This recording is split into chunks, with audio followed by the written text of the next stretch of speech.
আজকে এই সুন্দর ল্যাভেন্ডার কালারের শাড়িটা পরে রেডি হব। এর ব্লাউজটা না ভীষণ সুন্দর, কিন্তু ওটা আমার এখনো বানানো হয়নি, তাই এই ব্লাউজটা পরছি। আর এর সাথে শুধুমাত্র চুড়ি আর ইয়াররিংস পরবো। খুব লাইট একটা মেকআপ করব আজকে।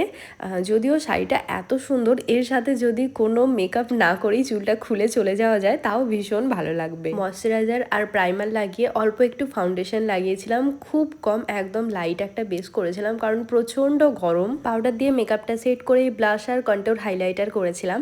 এই হাইলাইটার প্যালেটটার দাম মাত্র 400 টাকা। যারা কম দামের মধ্যে ভালো একটা প্যালেট খুঁজছো তারা কিন্তু এটা নিতে পারো, এর মধ্যে অনেকগুলো সেটস থাকে।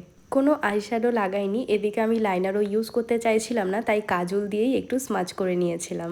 মাস্কারা লাগানোর পর আমার আই মেকআপও কমপ্লিট হয়ে গেছে। এর সাথে তো আমি একটা পিঙ্ক কালারের লিপস্টিক পরেছি, কিন্তু লিপস্টিকটা আমার ভীষণ ডার্ক মনে হচ্ছে, তাই এর উপর দিয়ে নিউড কালার চাপিয়েছি। এই তো এবার চুড়িগুলো আর ইয়াররিংসগুলো পরে নিচ্ছি। শুধুমাত্র দুই সাইডের হেয়ারটাই কার্ল করেছিলাম, কারণ পুরো চুল কার্ল করার মতো সময় ছিল না। লাস্টে মনে হলো একটা ছোট্ট টিপ পরলে ভালো লাগবে, তাই একটা টিপ পরেছিলাম। এই তো আমি একদম রেডি। এবার কোথায় যাচ্ছি, কি করব সেটা পরের ব্লগে তোমরা দেখতে পাবে।